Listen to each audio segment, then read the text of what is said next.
लेकिन ऐसा परिवार होगा कि जो सारे के सारे परमेश्वर में नहीं है। अभी मैं बोलता हूँ अगर सारा परिवार नहीं है, मैंने इसलिए शुरू में बोला किसी कोई भी समस्या हो तो सभी लोग खुले हो जाओ आखिरी दिनों में। बस हमें बचना है किसी भी तरह से, बस हमें हम में से किसी को नाश नहीं होना है। जो भी समस्या बताओ उसके लिए कुछ करेंगे, ज़्यादा मीटिंग करेंगे, ज़्यादा प्रार्थना करेंगे, ज़्यादा होल नाइट करेंगे, लेकिन हम सभी को बचना है बस। लेकिन ऐसा परिवार होगा वो परमेश्वर को पहले से मालूम है, इसलिए परमेश्वर बोल रहे। मैं बोलता हूँ अगर आपके घर में 4 है, 5 है, 2 को फोड़े निकलेंगे और 3 को नहीं निकलेंगे, क्या परेशानी नहीं होंगी? अगर 2 को फोड़े निकल गए वो तो चिल्लाएंगे जोरों जोरों से, ओ माँ मैं मर गया, ओ बाप मैं मर गया। ना तो आप दवाई लगा सकते हो, ना तो आप उसकी सहायता कर सकते हो, ना तो आप उसके लिए प्रार्थना कर सकते हो। प्रार्थना असर नहीं करेगी। आपका बेटा सही से नहीं चल रहा है, उससे मटके से पानी निकाला लेकिन उसकी क्लास में तो लहू हो गया। आप बोलो बेटा कोई बात नहीं, कोई बात नहीं, मैं हूं ना। और आप जब ग्लास में से निकालते हो तो आपके लिए तो पानी निकलता है, लेकिन जैसे ही आप अपने बेटे के हाथ में दे तो लहू हो जाता है। प्रेज लॉर्ड, जय मसीह की। मैं स्टैनली मैकवान, मेरे YouTube channel Hindi Gujarati Bible study में आपका स्वागत है। मेरे चैनल को आज अभी इसी वक्त आप सब्सक्राइब कर लीजिए और परमेश्वर के ज्ञान में आप बढ़ते जाओ, आप खुश हो जाओ, आप आनंद करो। पता है क्यों? क्योंकि धरती का जो गोला है उसके बीच में नर्क आया हुआ है और उस नर्क का तापमान तकरीबन 2800 डिग्री तापमान है। लेकिन आपको आनंद इसलिए कर रहा है कि परमेश्वर इस धरती को उड़ा देने वाले, इस धरती को ख़त्म करने वाले। धरती को ख़त्म कर देंगे तो फिर नर्क भी चला जाएगा, फिर नर्क से तो लोग आज़ाद। लेकिन मालूम है ऊपर से एक नया यरूशलेम आएगा और उसको स्वर्ग कहा गया है।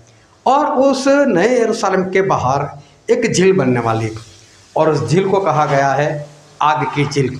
झील बोले तो समुंदर, आग का समुंदर बनने वाला है। मालूम है ये नर्क से बहुत भयानक है और आप उसमें जाने वाले हो।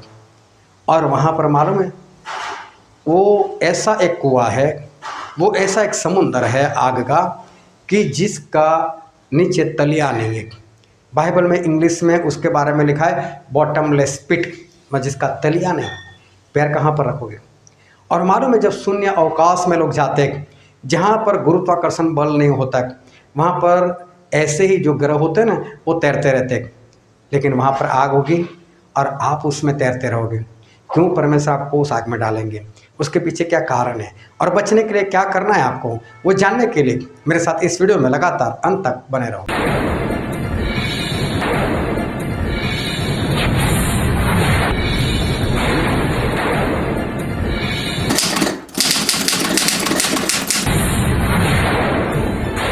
आओ परमेश्वर के वचन की ओर चले और बाइबल से दानियेल 4:28 से 33। यह सब कुछ नबूखदनेस्सर राजा पर घट गया। 12 महीने के बीतने पर जब वह बेबीलोन के राजभवन की छत पर टहल रहा था, तब वह कहने लगा, क्या यह बड़ा बेबीलोन नहीं है जिसे मैं ही ने अपने बल और सामर्थ्य से राज निवास होने को और अपने प्रताप की बढ़ाई के लिए बसाया है? यह वचन राजा के मुंह से निकलने भी न पाया था कि आकाशवाणी हुई, हे राजा नबूखदनेस्सर, तेरे विषय में यह आज्ञा निकलती है, राज्य तेरे हाथ से निकल गया और तू मनुष्य के बीच से निकाला जाएगा और मैदान के पशुओं के संग रहेगा और बेलों के समान घास चरेगा और 7 काल तुझ पर बीतेंगे, जब तक कि तू न जान ले कि परम प्रधान मनुष्य के राज्य में प्रभुता करता है और जिसे चाहे वह उसे दे देता है। उसी घड़ी यह वचन नबूखदनेस्सर के विषय में पूरा हुआ। वह मनुष्य में से निकाला गया और बैलों के समान घास चरने लगा और उसकी देह आकाश की ओस में भीगती थी, यहाँ तक कि उसके बाल उकाब पक्षियों के परों से और उसके नाखून चिड़ियों के पंजों के समान बढ़ गए। परमेश्वर पिता का वचन हमारे बहुत ही आशीषित है और परमेश्वर पिता का वचन सच्चा और बाइबल में लिखा है यदि सच्चाई को जानोगे तो सच्चाई तुम्हें आज़ाद करेगी। बहुत ध्यान से परमेश्वर के वचन को सुनना। आखिरी दिनों में ऐसा होगा कि जब परमेश्वर अपने स्वर्गदूतों को आज्ञा करेंगे 7 कटोरे एक के बाद एक उंडेल दिए जाएंगे, और उसमें जब सबसे पहला कटोरा उंडेल दिया जाएगा तब लोगों को फोड़े निकलेंगे। लेकिन बाइबल में ऐसा लिखा है कि जिसके ऊपर वो पशु मसीह का विरोधी उसकी मुहर थी, सिर्फ उसके ऊपर फोड़े निकलेंगे। लेकिन जिसके पास पवित्र आत्मा की मुहर है उसके ऊपर वो फोड़े नहीं होंगे। हालेलुया। जिसके पास पवित्र आत्मा की मुहर है उसके ऊपर फोड़े नहीं आएंगे। चलो, आप में से कितने लोग ऐसा बोल सकते हैं कि मेरे पर फोड़े नहीं आएंगे?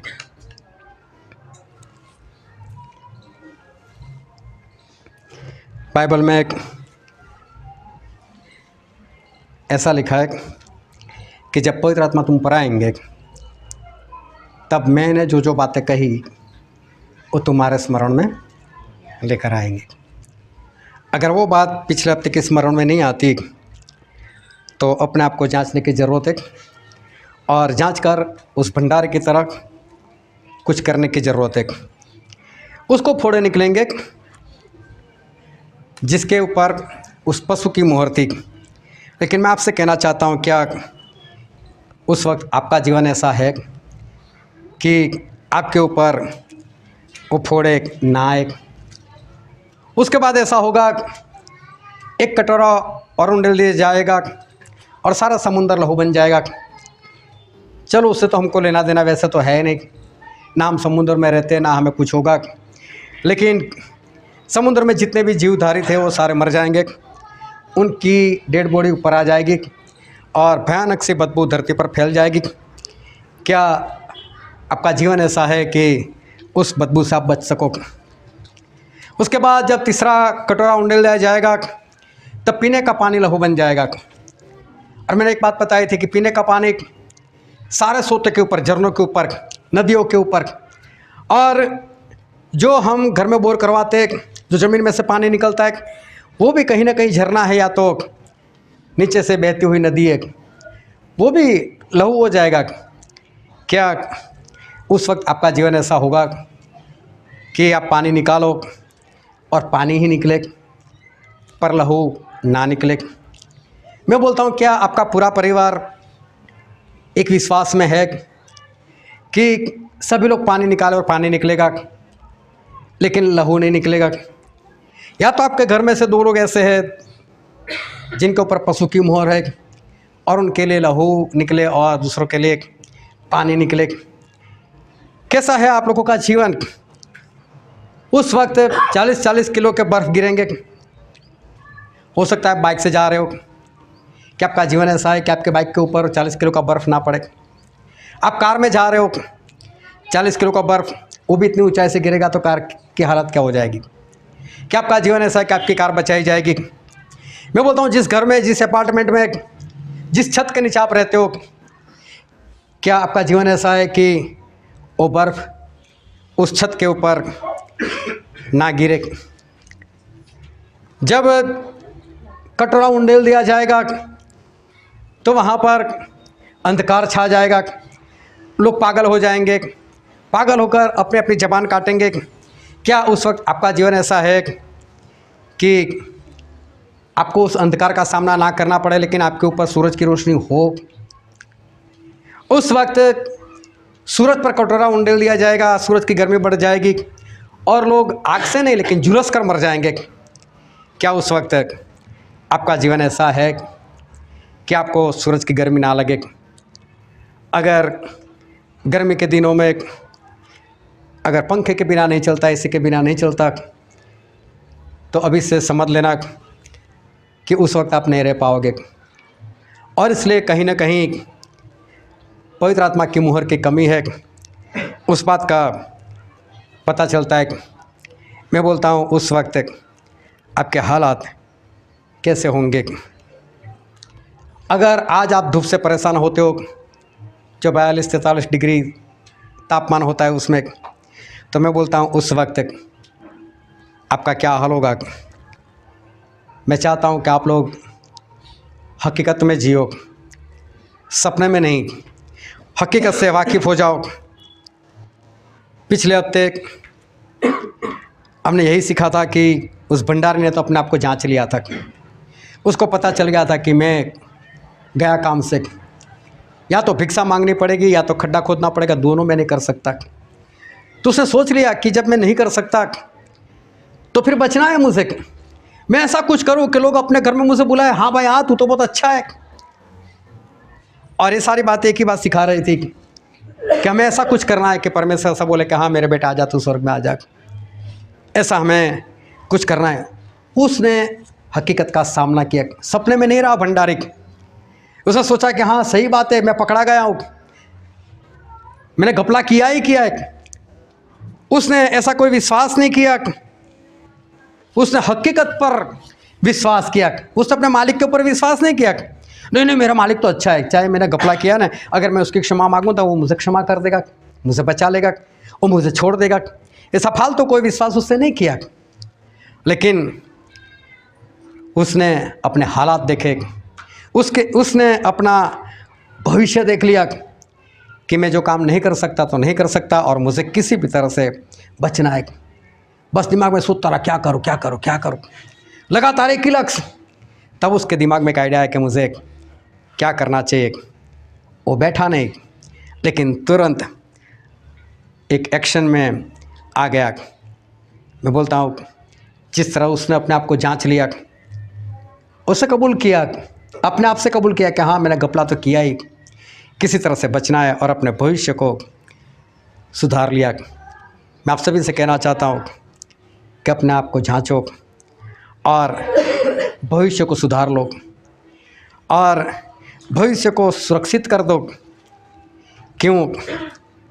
हमें हमारे भविष्य को सुरक्षित करना है।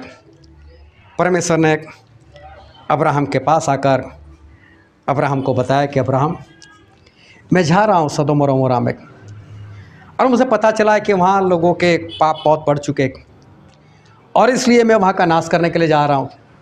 लेकिन ये बात मैं तुझसे क्यों छिपाऊँ? और इसलिए अब्राहम मैं तुझे सारी बातें बता रहा हूँ।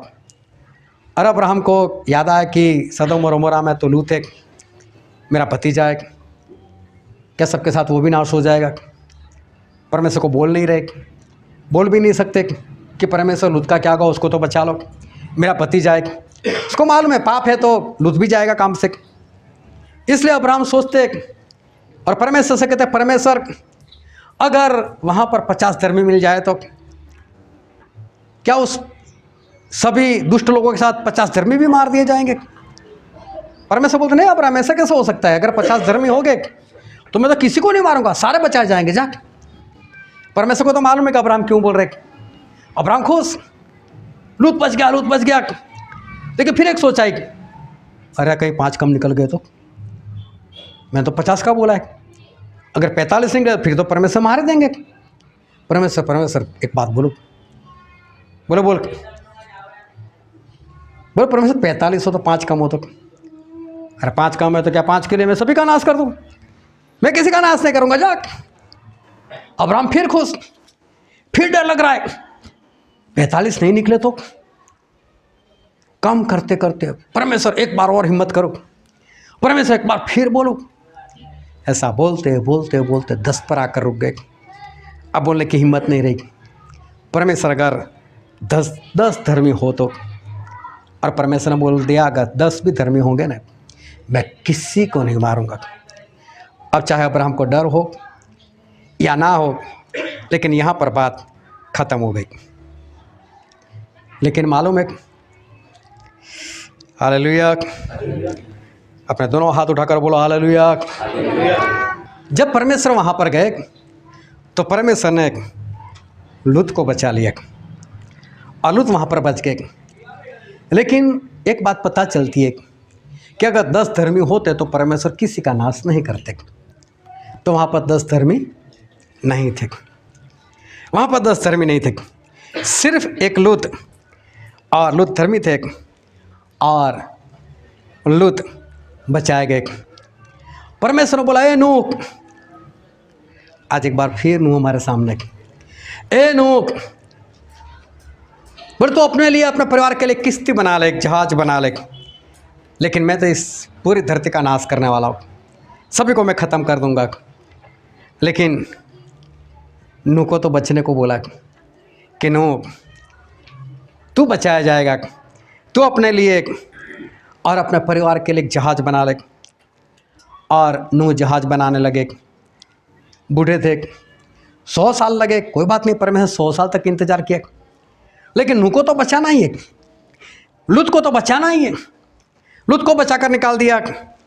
नूह के लिए इंतजार किया, 100 साल तक इंतजार किया। 100 साल में जब जहाज बन गया और परमेश्वर उसको बोल दिया, जा जहाज में चला जा, अपने सारे परिवार को लेकर चला जा। और नूह बच गए। ध्यान से समझना, आज परमेश्वर कुछ कहने के लिए जा रहे। सिर्फ नूह बचे और सिर्फ लूत बचे। ना मैं लूत के परिवार की बात करता हूँ, ना मैं नूह के परिवार की भी बात कर रहा हूँ। मैं तो सिर्फ इतना कहता हूँ कि सिर्फ लूत बचे और सिर्फ नूह बचे, उनके सिवा और कोई नहीं बचा। क्योंकि बाइबल में ऐसा लिखा है, एक वचन पढ़ते हैं, लूका उसका अध्याय 17 और 26 से लेकर 29 पढ़ो तो। जैसा नूह के दिनों में हुआ था वैसा ही मनुष्य के पुत्र के दिनों में भी होगा। जिस दिन तक नूह जहाज पर न चढ़ा उस दिन तक लोग खाते पीते थे और उनमें बियाह होते थे। तब जल प्रलय ने आकर उन सबको नष्ट किया। और जैसा लूत के दिनों में हुआ था कि लोग खाते पीते, लेन देन करते, पेड़ लगाते और घर बनाते थे, परंतु जिस दिन लूत सदोम से निकला उस दिन आग और गंधक आकाश से बरसी और सबको नष्ट कर दिया। हालेलुया। देखो यहाँ पर ध्यान से सुनो कि परमेश्वर ने क्या लिखा है। बोले जिस दिन नूह जहाज पर चढ़ गया, ऐसा बोला नूह और उसका परिवार। प्रभु उसने किसका नाम लिया? सिर्फ नूह का नाम लिया कि नूह जैसे जहाज में चढ़ा, एक वचन, जैसे नूह जहाज में चढ़ा, ना पत्नी को याद कर रहे, ना उनके बेटे और बहू को याद कर रहे, सिर्फ प्रभु से इतना बोल रहे कि जिस दिन नूह जहाज में चढ़ गया। फिर क्या लिखा है? लूत, उसकी पत्नी, दोनों बच्ची, ऐसा नहीं बोला। जैसे लूत सदोम से बाहर निकला, सिर्फ लूत का नाम और सिर्फ नूह का नाम। क्यों? परमेश्वर प्रभु यीशु अब इतने सालों के बाद आकर जो उत्पत्ति में हुआ उसकी बात प्रभु से अभी कर रहे, और अभी बोलकर प्रभु से ऐसा बोल रहे कि उस वक्त नूह बचाए गए और लूत बचाए गए।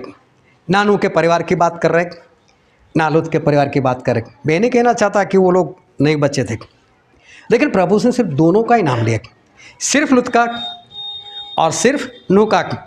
उनके परिवार वालों का नाम नहीं लिया। उसका कारण था। और दूसरे पत्रस में ऐसा लिखा, दूसरा पत्रस 2 अध्याय और वचन 7।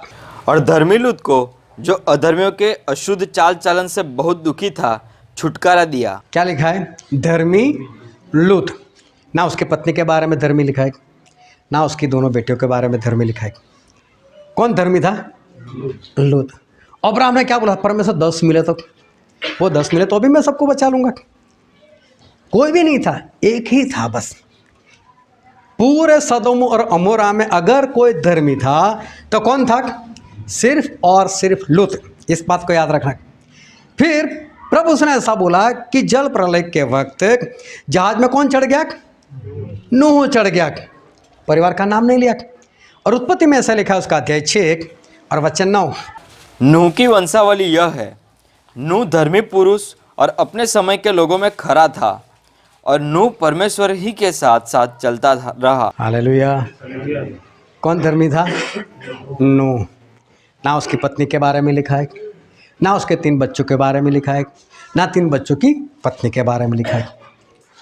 एक लूत धर्मी सदोम और अमोरा में, और पूरी दुनिया में अगर कोई धर्मी है तो सिर्फ नूह धर्मी है। प्रभु इसलिए बाकी लोगों के नाम प्रभु यीशु नहीं ले रहे। क्यों? प्रभु यीशु सिर्फ लूत और नूह का नाम अभी ले रहे। उस वक्त नूह के जरिए उसका सारा परिवार बचाया गया। लूत के जरिए भी उसका परिवार बचाया गया। हाँ, उसकी पत्नी ने पीछे मुड़कर देख लिया इसलिए वो मर गई, वरना लूत के लिए वो भी बचने वाली थी। बचाया भी गया था, उसको तो भेज ही दिया था। उसने एक और गलती की, पीछे मुड़कर देख लिया इसलिए वो नाश हो गई, वरना जीवन तो उसके पास भी था। लेकिन किसकी वजह से? लूत की वजह से। नूह की पत्नी, नूह के बच्चे, उनकी पत्नियां किसकी वजह से बच गए? नूह की वजह से। परमेश्वर ने नूह की वजह से नूह के परिवार को बचाया, लूत की वजह से लूत के परिवार को बचाया। लेकिन अब परमेश्वर ने फॉर्मूला बदल दिया। ये बरसों पहले की बात है, बरसों पहले फॉर्मूला था, अब परमेश्वर ने फॉर्मूला बदल दिया। अब परमेश्वर ने कौन सा फॉर्मूला बदल दिया? तभी तो प्रभु सो भी सिर्फ नूह बोल रहे और सिर्फ लूत बोल रहे। कैसा फॉर्मूला आ गया? और हम यहेजकेल में पढ़ते हैं, यहेजकेल उसका अध्याय 14 और वचन भी 14। चाहे नूह, दानियल और अय्यूब भी उसमें हो तो भी प्रभु यहोवा की यह वाणी है, मेरे जीवन की सौगंध, वे न पुत्रों को और न पुत्रियों को बचा सकेंगे, अपने धर्म के द्वारा वे केवल अपने ही प्राणों को बचा सकेंगे। अब अगर ऐसी कोई विपत्ति आई, अब अगर दुनिया वालों ने कुछ गलती की और परमेश्वर बोलते अगर अब मैंने किसी का नाश करने का सोचा, और उस वक्त अगर वहाँ पर नूह हो गए तो उसका परिवार नहीं बचाया जाएगा। अगर अय्यूब हो गए तो सिर्फ अय्यूब, उनके मित्र नहीं बचाए जाएंगे। और तीसरा किसका नाम लिया है? दानियल। दानियल की वजह से पूरी इज़राइल प्रजा बच गई। बोला अब नहीं, अब ये 3 लोग होंगे तो सिर्फ 3 लोग बचाए जाएंगे। पहले फॉर्मूला था कि तू धर्मी, चल तेरे घराने को बचाता हूँ, लेकिन अब नहीं। अब परमेश्वर ने फॉर्मूला बदल दिया। फिर आगे पढ़ो उसका 16 वचन। तब चाहे उसमें वे 3 पुरुष भी हो तो भी प्रभु यहोवा की यह वाणी है, मेरे जीवन की सौगंध, न तो वे पुत्रों को और न पुत्रियों को बचा सकेंगे, वे ही अकेले बचेंगे। एक बार फिर परमेश्वर बोलते ना उनके पुत्र ना उनकी पुत्रियाँ बचेगी।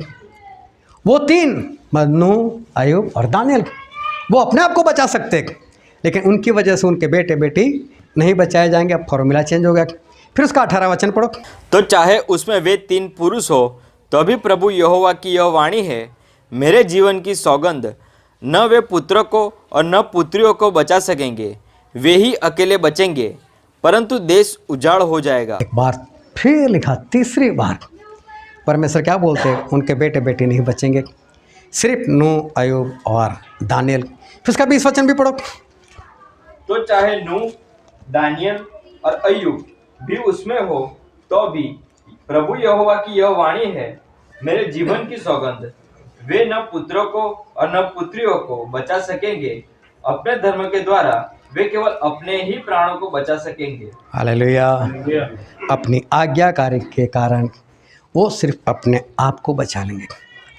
कई लोग बोलते हैं ना, उनके घर में कोई एक ऐसा होता है, बोलेगा मैं तो इसकी टांग पकड़ लूँगी, मैं तो इसका टांग पकड़ लूँगा, जब परमेश्वर उठा लेंगे तो ऐसे टांग पकड़ लूँगा।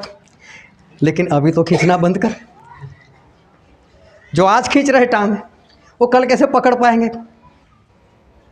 हालेलुया। कोई कभी किसी ने देखा किसी की टांग पकड़ कर कोई ऊपर गया हो? टांग पकड़ कर ऊपर वाले को क्या किया है? नीचे खींचा है। टांग पकड़ कर कोई ऊपर नहीं जाता। परमेश्वर ने मना कर दिया कि अब ऐसा नहीं होगा। परमेश्वर का फॉर्मूला बदल दिया और इसलिए प्रभु यीशु बोल रहे कि अब उस वक्त नूह बचाया गया और लूत बचाया गया, अब परिवार वालों की बात नहीं है। फिर आगे लिखा है यहेजकेल में उसका 18 अध्याय और वचन 20। जो प्राणी पाप करे वही मरेगा, न तो पुत्र पिता के अधर्म का भार उठाएगा और न पिता पुत्र का। धर्मी को अपने ही धर्म का फल और दुष्ट को अपने ही दुष्ट का फल मिलेगा। हालेलुया। ना बाप अपने बेटे की वजह से मरेगा या बचेगा, ना बेटा अपने बाप की वजह से मरेगा या बचेगा। जो दुष्ट होगा वो अपनी दुष्टता के कारण खुद मरेगा, और जो धर्मी होगा वो अपने धर्म के कारण वो खुद बचेगा। कोई किसी को भी नहीं बचा सकता। अब ये सारी बातें वो फाइनल हो गई। अब किसी के जरिए कोई भी नहीं बचा सकता। उद्धार सभी का पर्सनल हो गया। सभी को खुद प्रभु से प्रेम करना पड़ेगा, उनके ऊपर विश्वास करना पड़ेगा, तो ही बचेगा। अभी समझो ये जो सारे वचन हमने यहाँ पर देखे, प्रभु से क्या बोलते? नूह होगा, अय्यूब होगा, दानियल होगा, उनके बेटे बेटी नहीं बचेंगे। इसका मतलब प्रभु से क्या कहना चाहते हैं मालूम? ऐसे परिवार होंगे कि जिसमें बाप अच्छा चलता होगा, उसकी पत्नी और बच्चे नहीं चलते होंगे, या तो फिर पत्नी चलती होगी, पति और बच्चे नहीं चलते होंगे। हो सकता है पति पत्नी चलते हो, बच्चे ना चलते हो सकता है बच्चे चलते हो, पति पत्नी ना चलते हो, कुछ भी हो सकता है। लेकिन ऐसा परिवार होगा कि जो सारे के सारे परमेश्वर में नहीं है। अभी मैं बोलता हूँ, अगर सारा परिवार नहीं है, मैंने इसलिए शुरू में बोला किसी कोई भी समस्या हो तो सभी लोग खुले हो जाओ आखिरी दिनों में। बस हमें बचना है किसी भी तरह से, बस हम में से किसी को नाश नहीं होना है। जो भी समस्या बताओ उसके लिए कुछ करेंगे, ज़्यादा मीटिंग करेंगे, ज़्यादा प्रार्थना करेंगे, ज़्यादा होल नाइट करेंगे, लेकिन हम सभी को बचना है बस। लेकिन ऐसा परिवार होगा, वो परमेश्वर को पहले से मालूम है, इसलिए परमेश्वर बोल रहे। मैं बोलता हूँ, अगर आपके घर में 4 है, 5 है, 2 को फोड़े निकलेंगे और 3 को नहीं निकलेंगे, क्या परेशानी नहीं होंगी? अगर 2 को फोड़े निकल गए, वो तो चिल्लाएंगे जोरों जोरों से, ओ माँ मैं मर गए, ओ बाप मैं मर गया। ना तो आप दवाई लगा सकते हो, ना तो आप उसकी सहायता कर सकते हो, ना तो आप उसके लिए प्रार्थना कर सकते हो, प्रार्थना असर नहीं करेगी। आपका बेटा सही से नहीं चल रहा है, उससे मटके से पानी निकाला लेकिन उसकी क्लास में तो लहू हो गया। आप बोलो बेटा कोई बात नहीं, मैं हूं ना। और आप जब ग्लास में से निकालते हो तो आपके लिए तो पानी निकलता है, लेकिन जैसे ही आप अपने बेटे के हाथ में देते हो लहू हो जाता है। आपके हाथ में ग्लास आता है फिर पानी हो जाता है। कोई बात नहीं, आप आइडिया लगाते हो, बेटा सिर्फ तू मुंह खोल, मैं डालता हूं। जैसे उसके मुंह में जाएगा वो तो लहू हो जाएगा, क्या करोगे? मैं बोलता हूं, क्या ऐसे हालात आप सहन कर पाओगे? क्या ऐसे हालात से आप गुजर सकोगे? ये तो सिर्फ मैंने फोड़े की बात की। गर्मी लगती होगी, सूरज की गर्मी बढ़ जाएगी, लोग झुलस कर मरते होंगे। आपके घर में ऐसा होता होगा, 2 लोगों को बहुत गर्मी लगती होगी, एसी भी उसका प्लास्टिक चिपक गया है, उसके अंदर से भी कोई ठंडी हवा नहीं आ रही, पंखा भी चिपक गया, वो भी काम नहीं कर रहा है, आपको ठंडी लग रही है। आपका बेटा है, आपकी बेटी, आपकी माँ, वो झुलस झुलस कर तड़प रहे। मैं बोलता हूँ उसके ऊपर ठंडा पानी लाओगे कहाँ से, डालोगे कैसे? गर्मी इतनी ज़्यादा है। क्या आप ये सारी बातें सहन कर पाओगे? आसमान से 40-40 किलो के बर्फ़ गिरेंगे, क्या करोगे आप? आपके सामने आपकी पत्नी के ऊपर, आपके पति के ऊपर, या तो आपके बच्चों के ऊपर, या तो आपके माँ बाप के ऊपर ऐसा बर्फ आकर गिरा और सर को फाड़ दिया आपके सामने, क्या करोगे आप? प्रभु सुनो बोला है 3 लोग अपनी जान बचाएंगे। आप समझ रहे हो, परमेश्वर ने ऐसा नहीं लिखा, ऐसे ही नहीं लिखा, ये इसलिए लिखा है कि ऐसा सही में होगा। क्या ऐसी परिस्थितियाँ आप सहन कर पाओगे? ताज्जुब तो इस बात का है, क्या बचना मुश्किल है? बचना कोई मुश्किल नहीं है। क्या उद्धार पाना मुश्किल है? क्या स्वर्ग जाना मुश्किल है? कुछ भी तो नहीं, क्योंकि परमेश्वर ने इस जगत से इतना प्रेम किया, अपने बेटे से ज़्यादा तो आपको प्रेम किया, ताकि आप उद्धार पाओ। तो मैं बोलता हूँ, उद्धार मुश्किल कौन सा है? स्वर्ग मुश्किल कौन सा है? स्वर्ग में जाना मुश्किल कौन सा है? कुछ भी मुश्किल नहीं। लेकिन मुश्किल क्या है? आप तैयार नहीं हो रहे ना, वही मुश्किल है बस। आप उस बात के लिए तैयार नहीं हो रहे, और मालूम है आप तैयार क्यों नहीं हो रहे? ये सारी परिस्थिति के ऊपर आपका ध्यान ही नहीं जा रहा है।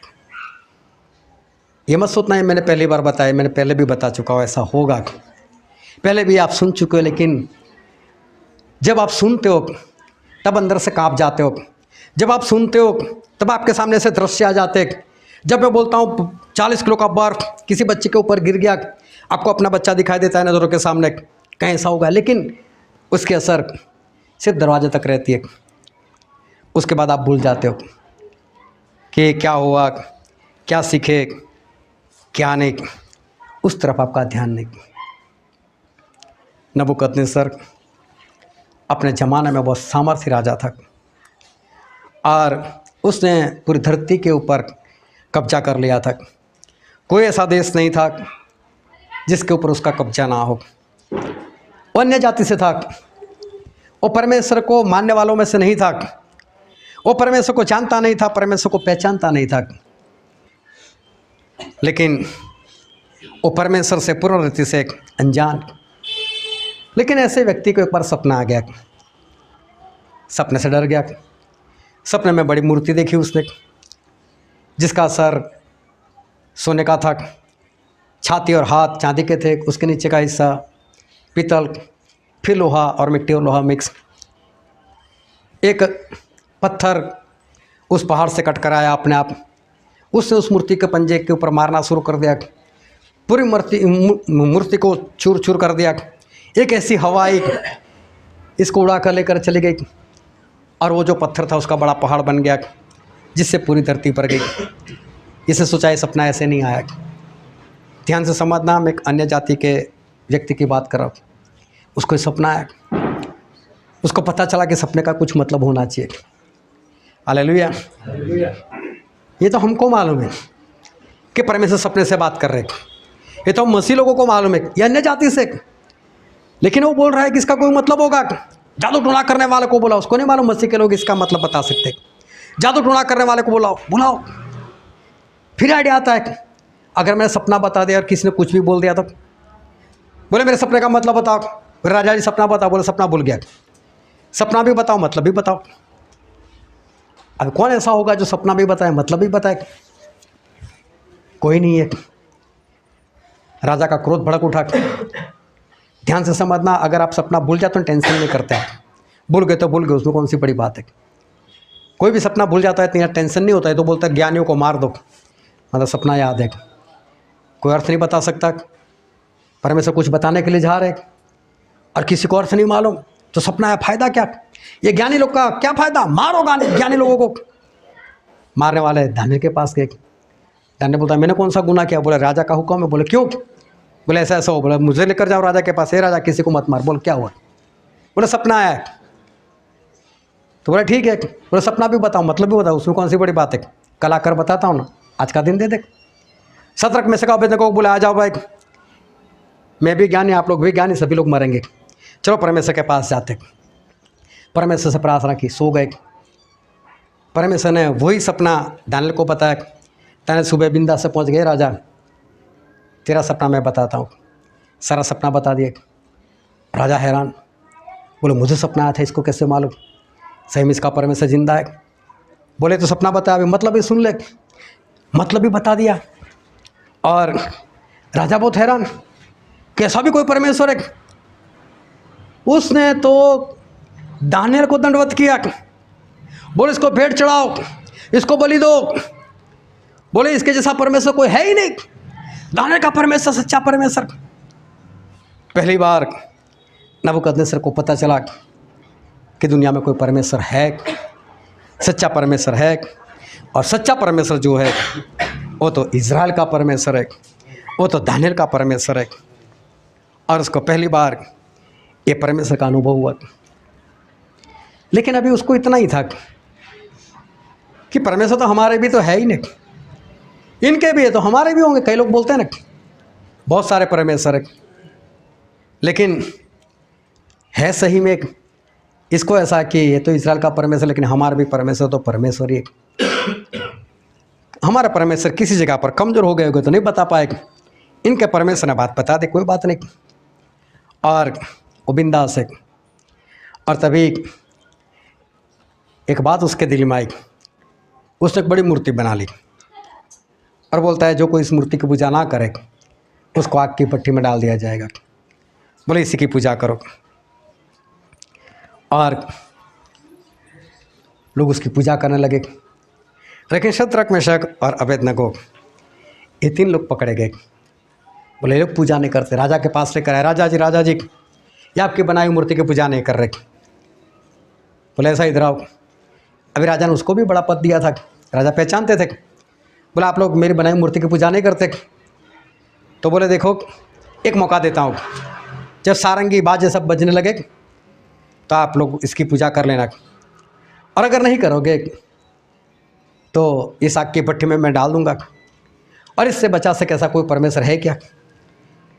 इसका अनुभव था, लेकिन उसको ऐसा हो गया होगा, चलो ठीक है, एक बार फिर से। और शद्रक मेशक अबेदनगो ने बोल दिया, राजा जी हम तो जवाब ही देना नहीं चाहते कि ऐसा परमेश्वर है भी, लेकिन चल बता देते कि हमारे परमेश्वर ऐसे हमको बचा सकते हैं, लेकिन ना भी बचाए तो कोई बात नहीं, हम मर जाएंगे, लेकिन इस मूर्ति की पूजा तो नहीं करेंगे। राजा का क्रोध आया। राजा बोले 7 गुना भट्टी को जलाओ। 7 गुना जलाया। 3 पहलवानों को बोला, इनको उठाओ, इनको बांधो, कपड़े के साथ पगड़ी के साथ डाल दो उनको। और 3 पहलवानों ने इनको उठाकर आग की भट्टी में डाल दिया।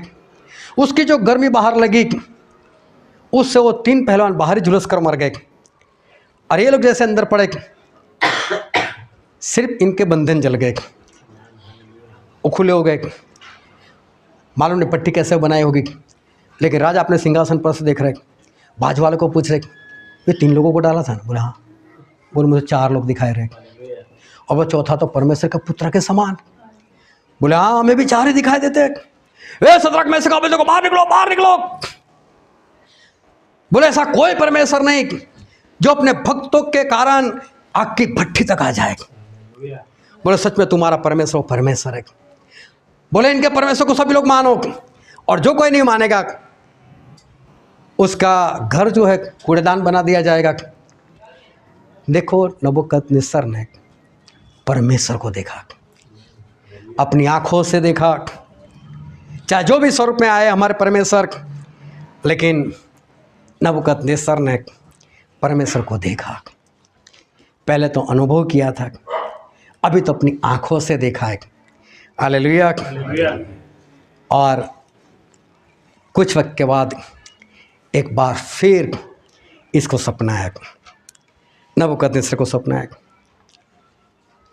दानियेल को नहीं बुलाया, वो जादू टोना वाले को बुलाओ, उनको बुलाया। बोले सपना है, मतलब बताओ। बोले सपना बताओ। सपना भी बता दिया। अभी सभी लोग डर रहे, ऐसा ऐसा अर्थ करेंगे और दानियेल आ गया तो पोल खुल जाएगी। अभी सपना जानने के बाद भी कुछ नहीं बोल रहे।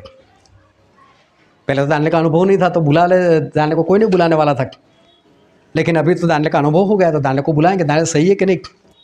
लेकिन पहले तो जादू टोना वाले को बुलाया। सभी ने बोल दिया हम लोग मतलब नहीं बता सकते। बोले दानियेल को बुलाओ। दानियेल आए। अभी ध्यान से समझना, दानियेल ने जैसे ही सपना सुना, दानियेल घबरा गए, ऐसा बाइबल में लिखा है। दानियेल घबरा गए, डर गए, और उनकी आंखें फटकी रह गई। इतना भयानक सपना। सामने राजा है, राजा के विरोध में परमेश्वर ने कुछ बताया। ऐसा सपना था कि राजा की हालत बिगड़ने वाली थी।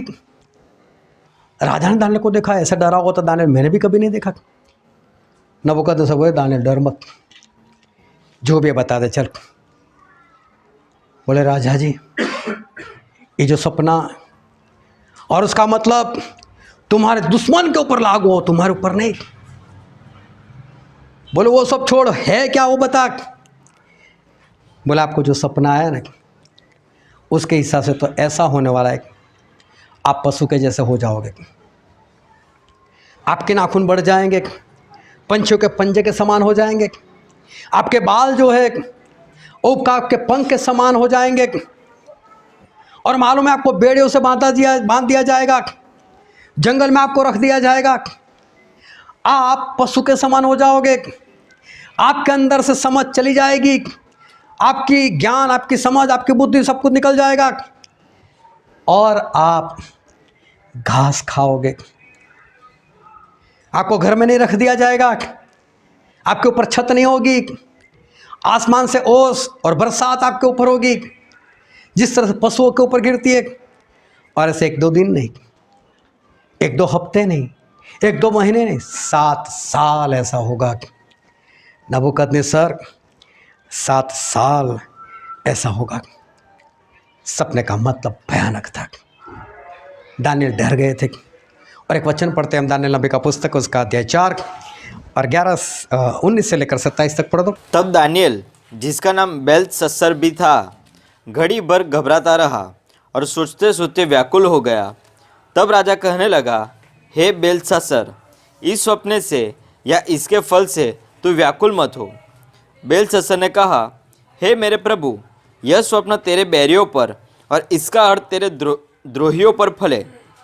जिस वृक्ष को तूने देखा, जो बड़ा और दृढ़ हो गया और जिसकी ऊंचाई स्वर्ग तक पहुंची और जो पृथ्वी के सिरे तक दिखाई देता था, जिसके पत्ते सुंदर और फल बहुत थे और जिसमें सबों के लिए भोजन था, जिसके नीचे मैदान के सब पशु रहते थे और जिसकी डालियां में आकाश की चिड़िया बसेरा करती थी। हे राजा, वह तू ही है। तू महान और सामर्थी हो गया, तेरी महिमा बढ़ी और स्वर्ग तक पहुंच गई और तेरी प्रभुता पृथ्वी की छोर तक फैली है। हे राजा, तूने जो एक पवित्र पहरुओं को स्वर्ग से उतरते और यह कहते देखा कि वृक्ष को काट डालो और उसका नाश करो, तभी उसके ढूंढ को जड़ समेत भूमि से छोड़ो और इसके लोहे और पित्तल के बंधन से बांधकर मैदान की हरी घास के बीच में रहने दो। वह आकाश की ओस भीगा करे और उसको मैदान के पशुओं के संग ही भाग मिले, और जब तक 7 युग उस पर बीत न चुके तब तक उसकी ऐसी ही दशा रहे। हे राजा, इसका फल जो परम प्रधान ने ठान लिया है कि राजा पर घटे, वह यह है कि तू मनुष्य के बीच से निकाला जाएगा और मैदान के पशुओं के संग रहेगा। तू बैलों के समान घास चरेगा और आकाश की ओस से भिगा करेगा और 7 युग तुझ पर बीतेंगे, जब तक कि तू न जान ले कि मनुष्य के राज्य में परम प्रधान की प्रभुता करता है और जिसे चाहे वह उसे देता है। उस वृक्ष के ढूंढ को जड़ समेत छोड़ने की आज्ञा जो हुई है, इसका अर्थ यह है कि तेरा राज्य तेरे लिए बना रहेगा, और जब तू जान लेगा कि जगत का प्रभु स्वर्ग ही में है, तब तू फिर से राज्य करने पाएगा। इस कारण हे राजा, मेरी यह सम्मति स्वीकार कर कि यदि तू पाप छोड़कर धर्म करने लगे और अधर्म छोड़कर दिनहीनों पर दया करने लगे, तो संभव है कि ऐसा करने से तेरा चैन बना रहे। हालेलुया। दानिएल अर्थ बता दिया, लेकिन दानिएल खुद डरे हुए थे, क्योंकि अर्थ किसी ऐसे वैसे को नहीं बताना था। पूरा इस धरती का जो मालिक था, इस धरती का जो स्वामी था, नबूकदनेस्सर राजा, उसको बताना था। और उसको बोलना था तू पशु जैसा हो जाएगा, उसको बोलना था कि तू पशु के समान घास खाएगा, उसको बोलना था 1-2 दिन नहीं लेकिन 7 साल तक तेरे साथ ऐसा होगा। ऐसी वैसी बात नहीं थी, मतलब भयानक था। लेकिन यहाँ पर एक बड़ी बात है, और बड़ी बात क्या है कि नबूकदनेस्सर को परमेश्वर का एक तीसरी बार अनुभव हो रहा है। 2 बार सपने आ गए, कोई मतलब नहीं बता पाया, दानिएल ने बताया। और एक बार उस आग की भट्ठी में उसने परमेश्वर को खुद अपनी आँखों से देखा, और फिर भी ये नबूकदनेस्सर सीरियस नहीं था। 3 बार उसने परमेश्वर का अनुभव किया और परमेश्वर को अपनी आँखों से देखा आग में आते हुए। इसके बाद तो किसी को भी सुधर जाना चाहिए था, लेकिन ये अभी भी इतना गंभीर नहीं है। सुन लिया उसने, दानिएल को भी कुछ नहीं बोला, दानिएल ने भी आइडिया बताया क्या करना है क्या नहीं, लेकिन फिर भी इसने कुछ नहीं किया। और आगे पढ़ते उसका 28 और 29 वचन। यह सब कुछ नबूकदनेस्सर राजा पर घट गया। 12 महीने के बीतने पर जब वह बेबीलोन के राजभवन की छत पर टहल रहा था, तब वह कहने लगा। यहाँ पर ऐसा लिखा है, ये सब कुछ जो दानिएल ने सपने का मतलब बताया, वो सारी बातें उसके ऊपर पूरी हो गई। हालेलुया। अपने आसपास में देखते रहो, जो सोता है उसको उठाते रहो। तो यहाँ पर लिखा है कि ये सब कुछ उस नबूकदनेस्सर के ऊपर घट गया, मतलब हो गया। अभी देखो एडवांस में अगर किसी को बताते कि भाई साहब 7 साल तेरे लिए ऐसे है, फिर आइडिया भी बताते बचना किस तरह से, तो बच जाना चाहिए ना। उसमें कोई फालतू इंसान बताए तो बात ठीक है, लेकिन जिसका अनुभव हो चुका, जिस परमेश्वर का अनुभव हो चुका, जिस परमेश्वर को इसने देख लिया है अपनी आंखों से, ये फिर भी नहीं मान रहा है। 12 महीने बीत गए और 12 महीने बोले तो 1 साल। और मालूम है ये 1 साल जो नहीं बहुत खतरनाक है। लोगों को कैसा लगता है, हुआ कुछ भी तो नहीं हुआ। ये दानियल तू तो ऐसा बोल रहा था मैं 7 साल के लिए पशु हुआ कुछ, तू तो बोल रहा था मैं घास खाऊंगा, हुआ कुछ, तू तो बोल रहा था मेरी समझ चली जाएगी, हुआ कुछ। बाधा किसी ने मुझे अपनी जंजीरों से, देख मेरे नाखून ऐसे हुए, पंछी के पंजे के समान हुए, देख मेरे बाल ऐसे हुए। अरे 12 महीने हो गए, कैसे ही फेंकता रहता है, चाहे कितना भी अनुभव हो गया हो। यही नबूकदनेस्सर वाली बात आज विश्वासी लोगों में है। वो तो बोलते रहते एंटी क्राइस्ट आएगा, फोड़े निकलेंगे, आग आएगी, ओले गिरेंगे। कब से बोल रहे, हुआ कुछ, होता है कुछ? 5 साल से तो मैं सुन रहा हूँ, 10 साल से तो मैं सुन रहा हूँ, और उसको तो आदत है बोलने की। कहाँ हुआ कुछ भी तो नहीं। अभी सोचो, दानियल बोले कि नबूकद तेरे साथ ऐसा होगा, तुरंत हो जाए तो फायदा क्या? परमेश्वर बोले नूह मैं जहाज बना कर बैठ जा, इनको मार रहा है, और तुरंत खत्म कर दे तो? हमारे परमेश्वर ऐसे नहीं, चेतावनी देते। मेरे परमेश्वर की एक बात बहुत अच्छी है, वो सामने अपनी छाती लेकर आते, चला जा, चल देता हूँ इतने साल, जा क्या करना है तुझे, इस दिन आऊँगा मैं तुझे मार दूंगा। निन्वे के लोग सुन लो, 40 दिन के बाद 41वां दिन मेरा, मैं बिंदास आऊँगा, आप लोग 1,20,000 मैं अकेला आऊँगा, लेकिन 41वें दिन मैं तुम्हारा खात्मा कर दूंगा। और उन लोगों ने क्या सोचा, नहीं यार जिंदा रहना, पश्चाताप कर लिए। हमारे परमेश्वर सामने छाती से आते, लेकिन इरादा क्या है मालूम है? बच जाओ, 40 दिन देता हूँ, बच जाओ। नूह के ज़माने के लोग 100 साल देता हूँ, बच जाओ। हमारे परमेश्वर उसी वक्त इसलिए नहीं करते क्योंकि मेरे परमेश्वर ने इस जगत से इतना प्रेम किया, अपने बेटे से नहीं किया, हम लोगों से प्रेम किया। तुम आ जाओ, तुम स्वर्ग में आ जाओ, वो बेटे को छोड़ है उसको मरने दो, तुम आ जाओ मेरे पास स्वर्ग में। और वो हमसे इतना प्रेम करते जिसके कारण वो हमें वक्त देते, लेकिन ये वक्त मिलता है तब लोग ऐसा आ जाते हैं, हुआ कुछ, बहुत बोलते हैं, बहुत प्रचार करते हैं बाइबल से, हुआ कुछ, अभी तक तो धरती भी नहीं हिली, और बड़ी बड़ी बात करो धरती कम होगा, ये होगा वो होगा, हुआ कुछ। बस यही बात है लोगों के अंदर, कोई सूरज की गर्मी नहीं बढ़ी, किसी को फोड़े नहीं निकले, कोई अंधकार नहीं छाया, कोई पीने का पानी लहू नहीं बन गया, कुछ भी नहीं हुआ। बस आप ऐसे ही फेंकते रहते, 12 महीने ऐसे ही चले जाते, और 12 महीने तक कुछ भी नहीं होता, कुछ भी नहीं होता। लेकिन 12 महीने से पहले दानियल ने नबूकदनेस्सर को एक बात बताई, और हम पढ़ते हैं दानियल नबी का पुस्तक, उसका अध्याय 4 वचन 27। इस कारण हे राजा, मेरी यह सम्मति स्वीकार कर कि यदि तू पाप छोड़कर धर्म करने लगे और अधर्म छोड़कर दीनहीनों पर दया करने लगे, तो संभव है कि ऐसा करने से तेरा चैन बना रहे। अगर तू दान करने लग जाए, अगर तू अधर्म छोड़ दे, तो हो सकता है तू बचाया जाए। हालेलुया। ये 12 महीने इसलिए थे कि अगर तू अधर्म छोड़ दे और दान करना शुरू कर दे तो हो सकता है बचाया जाए। ये 12 महीने इसलिए थे, 12 महीने दंड के नहीं थे, दंड तो 12 महीने के बाद आने वाला था। आज भी जिस दिन ओले पड़ने वाले हैं उसी दिन पड़ेंगे, लहू जिस दिन होना है उसी दिन होना है, धरतीकंप जिस दिन होना है उसी दिन होना है, बीमारी जिस दिन फैलने उसी दिन फैलेगी, जो कुछ होगा उसका दिन तय है।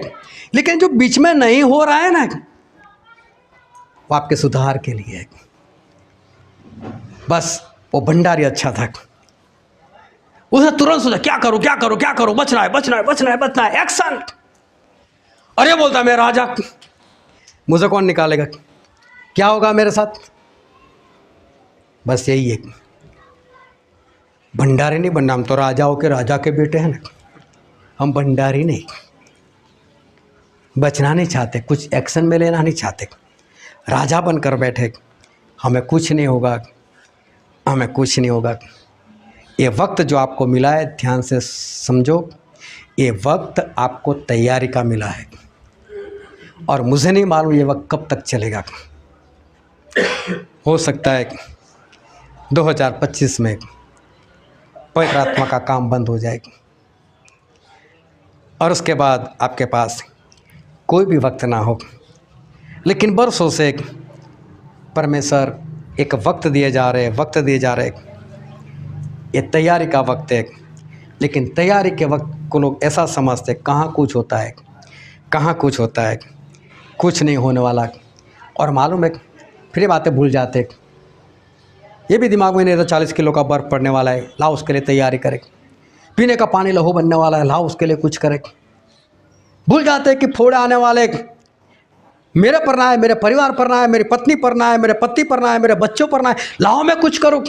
भूल जाते सब, और अपनी मर्जी से लोग जीवन जीते।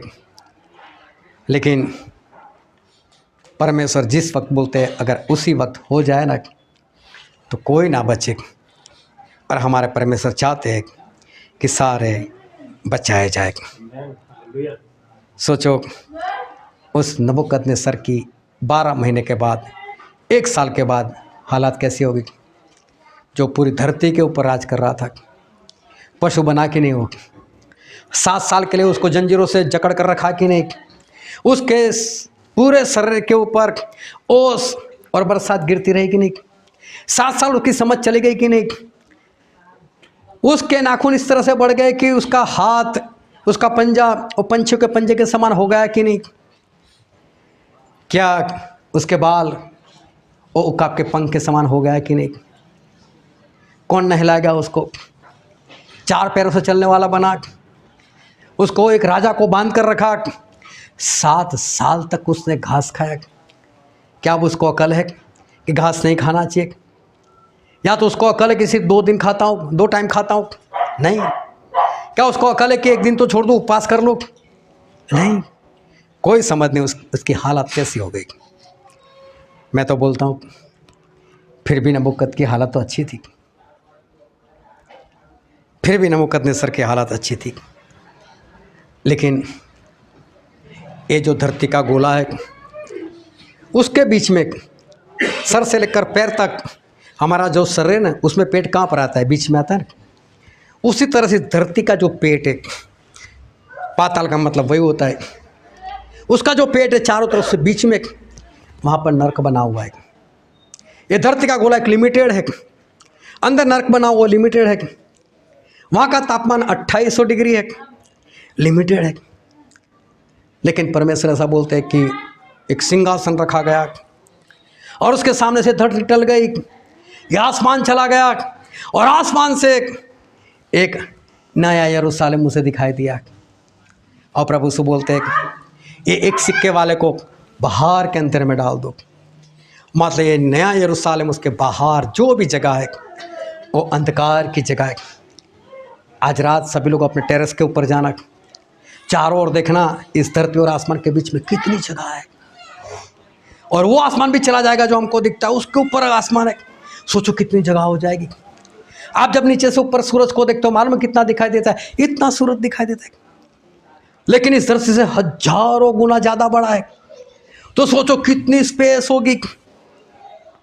ये सारी जगह आग की झील बन जाएगी, और आग की झील का मतलब होता है समुंदर, आग का समुंदर।